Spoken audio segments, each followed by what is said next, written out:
Hello boys and girls, Scott Turnage, G3 Sportsman, just leaving Orleans Trail on Stockton Lake. No, I'm not going by myself. No, I'm not operating a boat. I am with, just a little sneak peek, yes, the dynamic duo. We're back. JR Oldham, the best fisherman that I know. Not just on Stockton, but I think he could be the best fisherman I know. But we're gonna go after some crappie and putting a little wrinkle in it. You guys see me do this with falconberry. I'm taking away all of his live stuff and I'm making him be who he created. And that's a great fisherman, JR.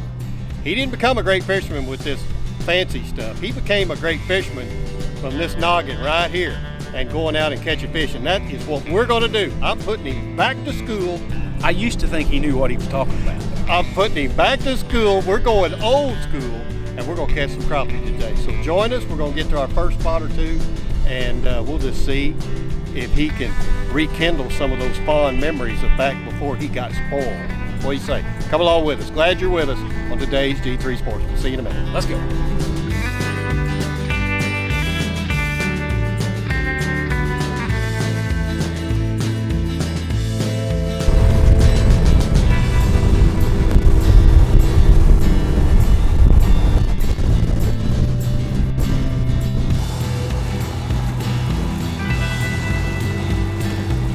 Having a hard time finding a brush pile Without my waypoint. without your waypoints. So I'll give him that one. That is tough. That is tough. Because years ago, so when we didn't have that technology, you would triangulate, line up with something on the different banks. And man, we just don't do that anymore. Out of practice. Technology does make it easier, doesn't it? Oh man. Saves you a lot of time. I think it's over there, Scott. To the right. Yeah.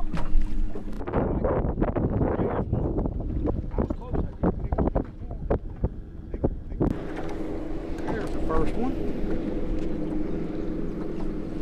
Oh, yeah.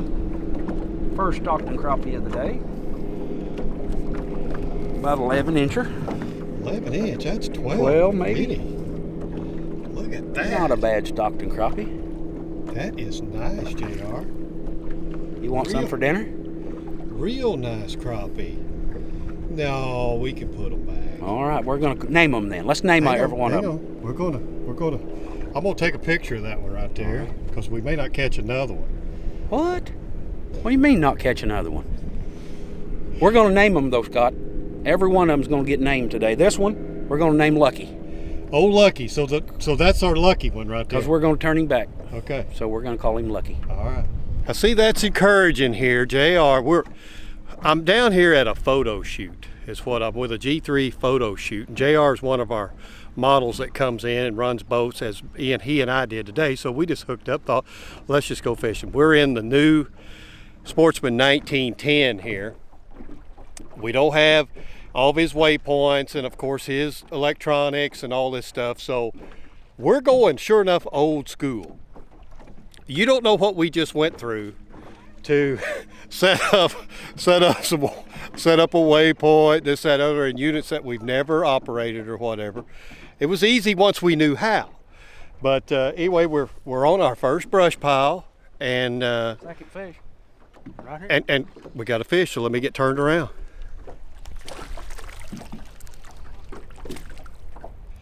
How about that, son?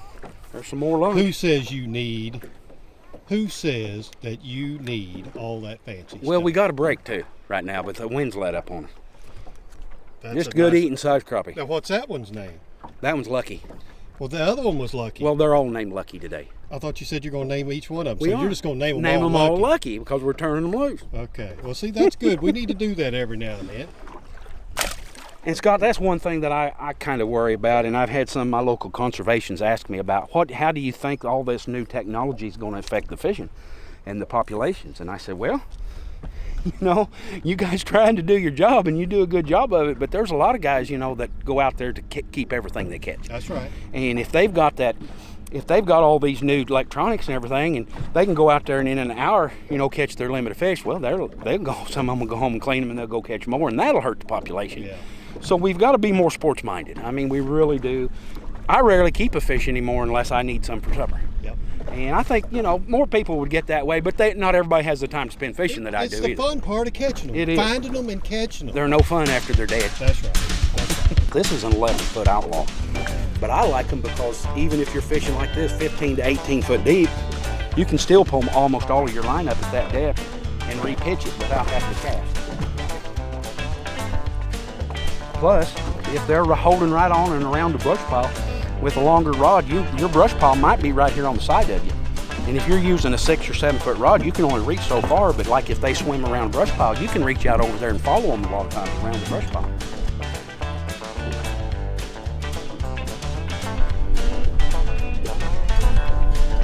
And he's wild. Black crappie, this guy. Lift him in with the old rod. That's a nice black. Well, Scott, what we're doing, since this water's so hot, I've been on this lake for, gosh, how many years, guiding, and what I have noticed is when this lake gets up into the mid-80s, the water temperature on it, is it inevitably turns into a minnow bite. I'm not saying you won't catch some on jigs, but what you will notice is you may pull it up to a bunch of fish, brush pile or whatever, and you'll maybe catch the first one on a jig, and then after that it's just like they just come up and push it. Yeah.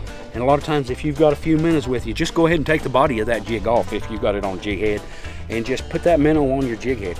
And a lot of times that'll turn them on. It seems like in the hot weather, that especially here at Stockton Lake, it is a minnow bite.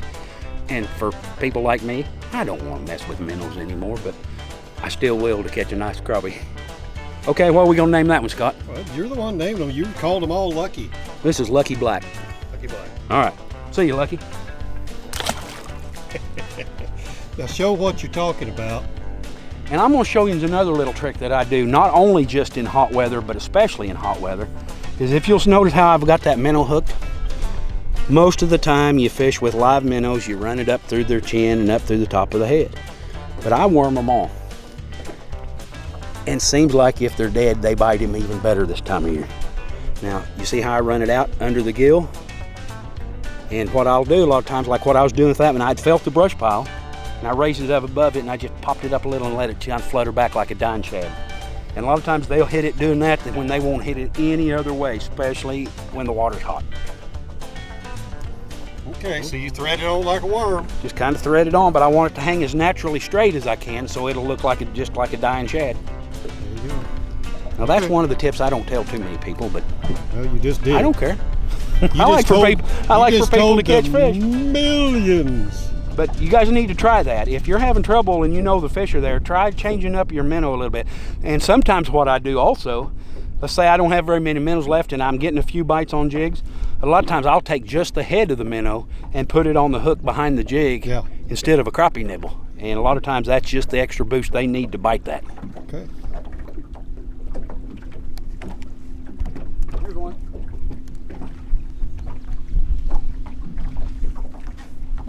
Another eating size.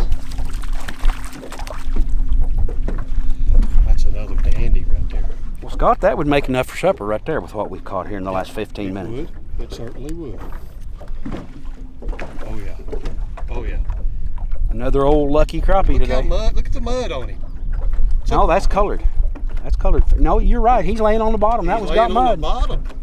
Now, say a little something about that. Well, a lot of times what they will do, where we're fishing is right in the edge of a muddy, gravelly flat. Okay. Water temperature, does this one have a, yep, 85.6 degrees. Guys, a lot of people don't realize this, but the hotter the water is, the more these fish will move into the shallower water, especially the mud flat, because they'll do just what that one did. You saw the mud on his fins. They'll get down and actually get in that cool mud. Now, the crappie usually won't stay there long. They'll come up and down.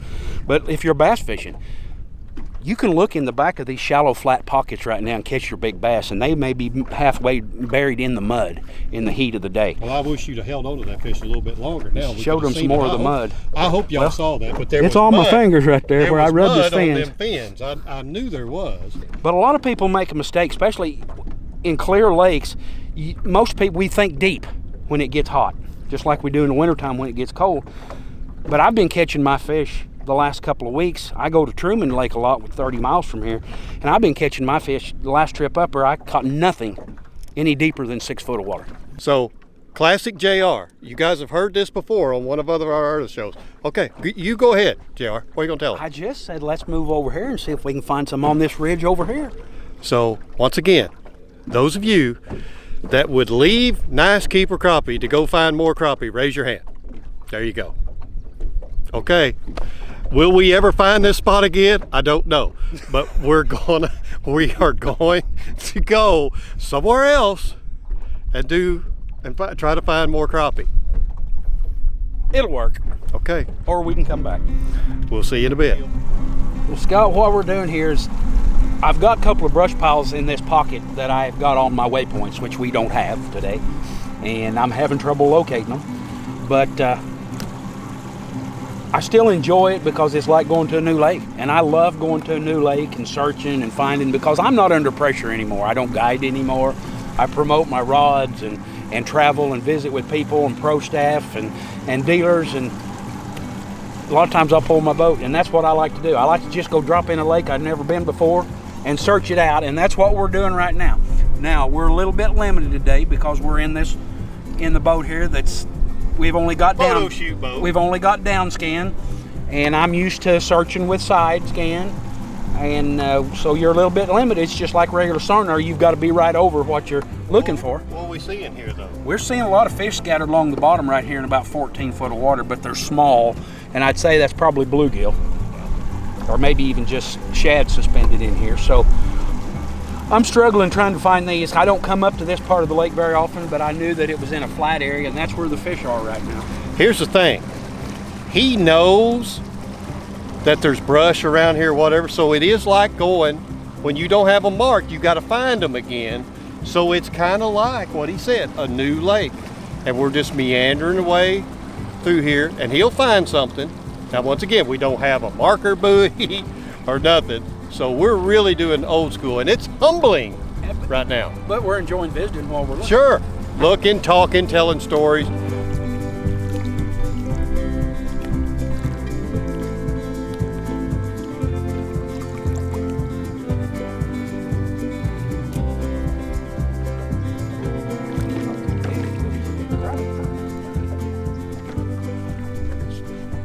Well, Scott, our brush pile kind of went bad on us, so we got an old tree out here underwater that's about 29 foot of water, and I dropped down about 13, 14 foot down in it, and there's that one's suspended up in that tree. Okay, so we left crappie and we found crappie. And we found some more. Okay, that's better, because these people at home are going to be really ticked off. But what we did here in the middle of the afternoon, we had to change our pattern a little bit. They seem to have moved out of those brush piles on the flats, so we move up in here to some of the thicker trees that are underwater, and they've got a little shade down in there. Yep. A lot of times they'll suspend in those this time of year when the water's hot. All right, so we'll name that one Lucky. Okay, what we're using here is one of my Outlaw Pro SEs. It's beefed up a little bit in the handle. I've got them in 10s, 11s, and 12s normally, but since this COVID deal, I'm having trouble, like everybody else, of getting my inventory in. But this is an 11-footer, and it's just beefed up a little bit for the guys that like to fish heavy timber and stuff, that you can just raise them right on up and swing them right into the boat, which you've probably already seen us swinging some in, just like the cap and the t-shirt. Go. Yank one of them Outlaw crappie out. Let me see if I can find mine.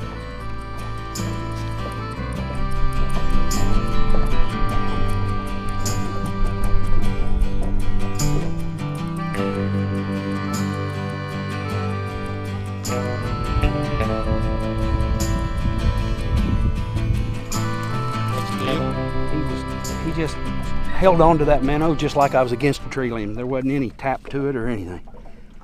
Just kind of put the pressure on him and felt him move a little bit. Another lucky. You know, there's a couple of fish right there we caught on the next spot, and we may fish here a little bit more. But JR, you've taught us a little bit, and we've had some fun. We got to fish out of this big old 1910 G3. Man, what's some room? Even though I might have been a little handicapped. Well, everybody knows that. I have to rub it in on you. Now, what'd you think about this big old front deck? Me and you I tell walking you around what, here, we ain't missed a beat. Scott, I really like this thing, this 19-footer. Of course, you know me, I've got a 4-year-old 17, and I absolutely love it. But this thing has got so much room. I mean, you could stand 5 or 6 guides up here if you wanted to. I love my little 17, but boy, I tell you what, this thing's nice. I really like it. Is this the new one for 2020 or 2021? Yeah.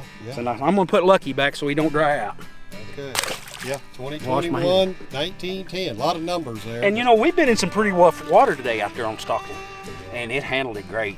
Yeah. And I wasn't even running it very hard, but yeah, it really did a good job. Well, like I say, you know, we got to catch some fish. I got to get on this photo shoot, get to come with JR. We ran the boat in the shoot, and then we come out and caught a few crappie. Hot summer day. Here it is, July. Check him out. It is Outlaw. Fishoutlaw.com. Fishoutlaw.com, and check him out. You know, he's a good old boy. Everybody knows JR. Check out his stuff right there with his rods and stuff. And I know he'll be coming out with a lot more stuff. But anyway, check him out. Get some of his rods and support a good guy just like this right here. Scott, if they want to come to Stockton and fish, I don't guide anymore, but I've got buddies that do, and I'll help them. I'll set them up. There you go. Well, can't get no better than that. Hey, appreciate you guys stopping in with us, having some fun.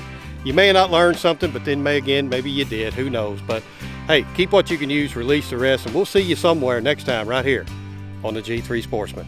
Thanks for watching.